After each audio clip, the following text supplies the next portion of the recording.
सभी व्यूअर्स को मेरा हृदय से प्रणाम। आशा करता हूँ कि आप सभी लोग स्वस्थ होंगे और मस्त होंगे। मेरा नाम है लवकुश मिश्रा और मैं आपको एसएसटी पढ़ाता हूँ। तो आइए बिना आपके समय को बर्बाद किए हुए हम अपने आज के टॉपिक को समझते हैं। आज का हमारा टॉपिक है क्लास 6 के हिस्ट्री का चैप्टर नंबर 8। ये वीडियो चैप्टर नंबर 8 का पार्ट नंबर 2 है। इससे पहले हम इस चैप्टर का पार्ट 1 बना चुके हैं, जो कि आप हमारे चैनल पर देख सकते हैं। आज हम उस पार्ट के आगे से बात करेंगे। हमारा टॉपिक है पंच मार्क्ड कॉइन्स, जिसे हिंदी में आहत सिक्के भी कहा जाता है। अब ये पंच मार्क्ड कॉइन्स जो हैं, ये जनरली रेक्टेंगुलर होते थे और कभी कभी ये स्क्वायर या फिर राउंड इन शेप भी होते थे। मतलब कभी चौकोर होते थे और कभी कभी ये गोल भी होते थे।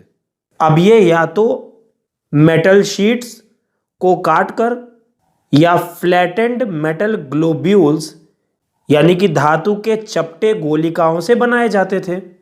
ये 2 तरीके से बनाए जाते थे। इन सिक्कों पर कुछ लिखा हुआ नहीं था, बल्कि इन पर कुछ चिन्ह स्टैम्प से बनाए जाते थे, मतलब ठप्पा मार के बनाए जाते थे। इसीलिए ये आहत सिक्के कहलाए, यानी कि पंच मार्क्ड कॉइन्स कहलाए। ये सिक्के सब कॉन्टिनेंट के लगभग अधिकांश हिस्सों में पाए जाते हैं और ईसा की आरंभिक सदियों तक ये प्रचलन में रहे। अब कॉइन्स के बारे में थोड़ा सा विस्तार से जानते हैं। मैंने आपको पार्ट 1 में एक कहानी सुनाई थी, जिसमें आपने देखा कि किस तरह सिक्कों के आधार पर संपत्ति का मूल्यांकन किया गया। अब आर्कियोलॉजिस्ट्स को इस युग के हजारों सिक्के मिले हैं। सबसे पुराने आहत सिक्के थे जो करीब 500 साल चले। अब इनके कुछ डायग्राम्स भी नीचे बने हुए हैं, आप इन दोनों डायग्राम्स को देख सकते हैं। ये पंच मार्क्ड कॉइन्स के डायग्राम हैं। चांदी या सोने के सिक्कों पर विभिन्न आकृतियों को आहत कर बनाए जाने के कारण इन्हें आहत सिक्का कहा जाता था। यही रीज़न था इनके पंच मार्क्ड कॉइन्स कहलाने का। नेक्स्ट हेडिंग है हमारी अदर मीन्स ऑफ एक्सचेंज, यानी कि विनिमय के अन्य साधन क्या थे। अब यहाँ पर संगम साहित्य की एक छोटी सी कविता दी गई है, जिसमें कहा गया है कि खेतों के सफ़ेद धान गाड़ियों पर लादे जा रहे हैं नमक के लिए। लंबे लंबे रास्ते चांदनी सी सफ़ेद रेत पर परिवार को समेटे कहीं पीछे छूट ना जाएं। शहरों से नमक के सौदागरों के यूं चले जाने से सिर्फ सन्नाटा रह जाता है। इसके बाद लिखा है कि समुद्र के किनारे नमक का बहुत ज़्यादा उत्पादन होता था। मतलब सी कोस्ट में सॉल्ट बहुत ही ज़्यादा प्रोड्यूस होता था। नेक्स्ट हेडिंग है हमारी सिटीज़ विद मैनी फंक्शंस, यानी कि नगर अनेक गतिविधियों के केंद्र। अक्सर शहर कई कारणों से महत्वपूर्ण हो जाते थे। एग्जाम्पल के लिए यहाँ पर मथुरा को लिया गया है। यह 2500 साल से भी ज़्यादा समय से एक महत्वपूर्ण नगर रहा है, क्योंकि यह यातायात और व्यापार के 2 मुख्य रास्तों पर स्थित था। इनमें से एक रास्ता उत्तर पश्चिम से पूर्व की ओर और दूसरा उत्तर से दक्षिण की ओर जाने वाला था। शहर के चारों ओर किलेबंदी थी। इसमें अनेक मंदिर थे। आसपास के किसान तथा पशुपालक शहर में रहने वालों के लिए भोजन जुटाते थे। मथुरा बेहतरीन मूर्तियां बनाने का केंद्र था। Mathura was also a center where some extremely fine sculpture was produced. लगभग 2000 साल पहले मथुरा कुषाणों की दूसरी राजधानी बनी। मथुरा एक धार्मिक केंद्र भी रहा है। यहाँ बौद्ध विहार और जैन मंदिर हैं। यह कृष्ण भक्ति का एक महत्वपूर्ण केंद्र था। It was an important center for the worship of Krishna. Mathura में स्टोन स्लैब्स यानी कि प्रस्तर खंडों तथा मूर्तियों पर अनेक अभिलेख मिले हैं। आमतौर पर ये संक्षिप्त अभिलेख हैं, शॉर्ट में लिखे गए हैं, जो स्त्रियों तथा पुरुषों द्वारा मठों या मंदिरों को दिए जाने वाले दान का उल्लेख करते हैं। प्रायः शहर के राजा, रानी, अधिकारी, व्यापारी तथा शिल्पकार इस प्रकार के दान करते थे।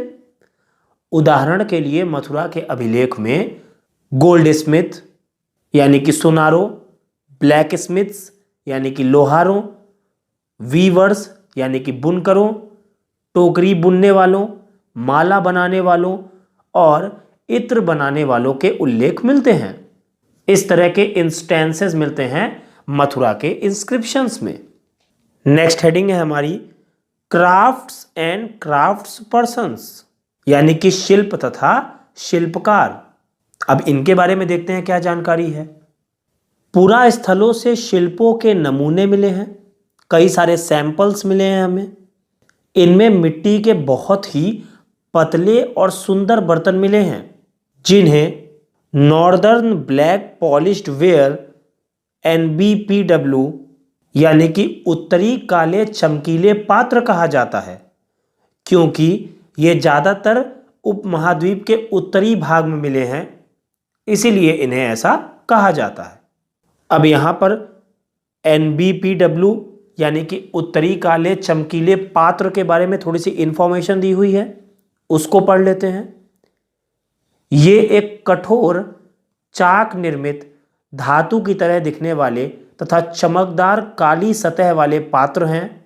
इसे बनाने के लिए कुम्हार मिट्टी के बर्तनों को भट्टों पर उच्च तापमान पर रखते थे, जिसके परिणाम स्वरूप इन बर्तनों की बाहरी सतह काली हो जाती थी।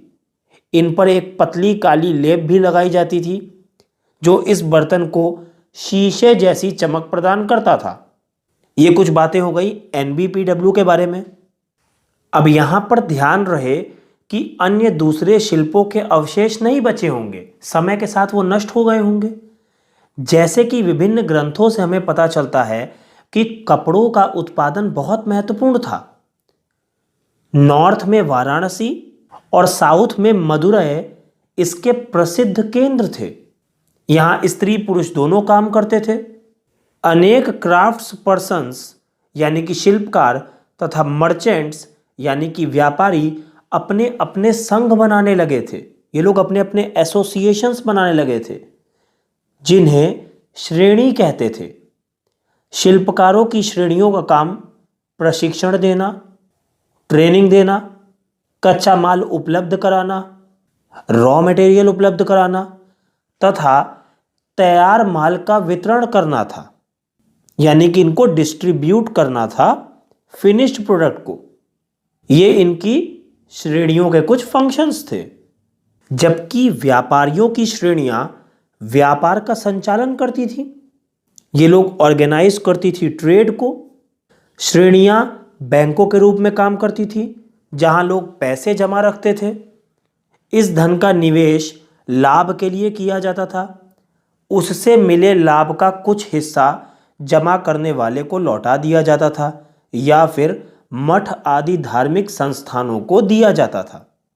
नेक्स्ट हेडिंग है हमारी rules for spinning and weaving, सूत कातने और बुनने के नियम। ये नियम अर्थशास्त्र के हैं। अर्थशास्त्र एक ग्रंथ था जिसके बारे में हमने चैप्टर नंबर 7 में पढ़ा था। आप चैप्टर नंबर 7 का वीडियो भी हमारे चैनल पर देख सकते हैं। इसमें वर्णन किया गया है कि किस प्रकार एक विशेष पदाधिकारी की देखरेख में कारखानों में सूत की कताई और बुनाई की जाती थी। इसमें डिस्क्राइब किया गया है कि how spinning and weaving could be done in workshops under the supervision of a special official.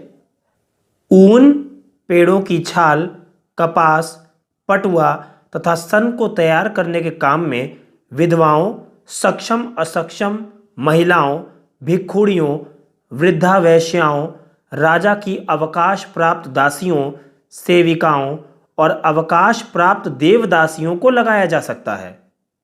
इन्हें इनके काम के और गुणवत्ता के अनुसार पारिश्रमिक देना चाहिए, मतलब पेमेंट देना चाहिए।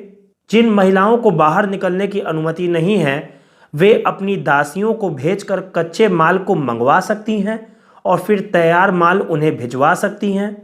वे औरतें जो वर्कशॉप्स तक जा सकती हैं, उन्हें अपना माल कारखाने तक तड़के ले जाना पड़ता था, जहां उन्हें पारिश्रमिक मिलता था, मतलब वहां पर उनको पेमेंट मिलती थी, वेजेस मिलते थे। इस समय माल को अच्छी तरह जांचने के लिए रोशनी रहती है। अगर निरीक्षक उस औरत की तरफ देखता है या इधर उधर की बातें करता है तो उसे सजा मिलनी चाहिए। अगर औरत ने अपना काम पूरा नहीं किया तो उसे जुर्माना देना होगा। इसके लिए उसका अंगूठा भी काटा जा सकता है। इस तरह के कड़े नियम उस समय बने हुए थे। नेक्स्ट हेडिंग है हमारी अ क्लोजर लुक अरिकामेडू, एक सूक्ष्म निरीक्षण अरिकामेडू का। अब इसे समझते हैं। लगभग 2200 से 1900 साल पहले अरिकामेडू एक पत्तन था, यानी कि कोस्टल सेटलमेंट था। यहाँ दूर दूर से आए जहाज़ों से सामान उतारे जाते थे। यहाँ ईंटों से बना एक ढांचा मिला है जो संभवतः वेयर हाउस यानी कि गोदाम रहा होगा।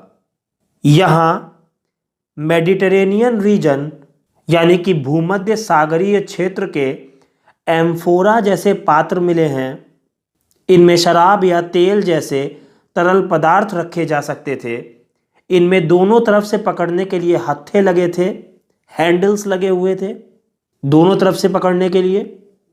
साथ ही यहाँ एरेटाइन जैसे मुहर लगे लाल चमकदार बर्तन भी मिले हैं।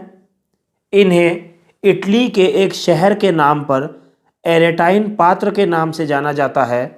इसे मुहर लगे सांचे पर गीली चिकनी मिट्टी को दबाकर बनाया जाता था। कुछ ऐसे बर्तन भी मिले हैं जिनका डिज़ाइन तो रोम का था, किंतु वे यहीं बनाए जाते थे। यहाँ रोमन लैंप, शीशे के बर्तन तथा रत्न भी मिले हैं। साथ ही छोटे छोटे कुंड मिले हैं जो संभवतः कपड़े की रंगाई के पात्र रहे होंगे। यहाँ पर शीशे और अर्ध बहुमूल्य पत्थरों से मनके बनाने के पर्याप्त साक्ष्य भी मिले हैं। अब यहाँ पर एक इमेज बनी हुई है। ये इमेज क्या दर्शाती है? तमिल ब्राह्मी इंस्क्रिप्शंस, अभिलेखित मिट्टी के बर्तन। कई बर्तनों पर ब्राह्मी लिपि में अभिलेख मिले हैं। प्रारंभ में तमिल भाषा के लिए इसी लिपि का प्रयोग किया जाता था, इसीलिए इन्हें तमिल ब्राह्मी अभिलेख भी कहा जाता है। यहाँ पर ये पूरा का पूरा चैप्टर हमने आपको समझा दिया है। उम्मीद करता हूँ कि जितनी भी बातें मैंने आपको इस वीडियो में समझाई हैं वो सारी की सारी आपको समझ में आ गई होंगी। हमारे चैनल को सब्सक्राइब करिए और नीचे जो बेल आइकन आ रहा है उसको प्रेस कर दीजिए ताकि हमारे सारे नए वीडियो के नोटिफिकेशंस आपको मिल जाएं। इस वीडियो के डिस्क्रिप्शन में हमारे टेलीग्राम चैनल का लिंक है, आप उसको ज्वाइन करके हमारे साथ कनेक्ट हो सकते हैं और अपने डाउट्स हमसे पूछ सकते हैं। इस वीडियो को लाइक करिए और अपने दोस्तों के साथ ज़्यादा से ज़्यादा शेयर करिए। ये वीडियो आपको कैसा लगा अपनी राय कमेंट बॉक्स में ज़रूर लिखिए। मैं हमेशा भगवान जी से आपके उज्जवल भविष्य की कामना करता हूँ। इस वीडियो को देखने के लिए बहुत बहुत धन्यवाद। जय हिंद, जय भारत।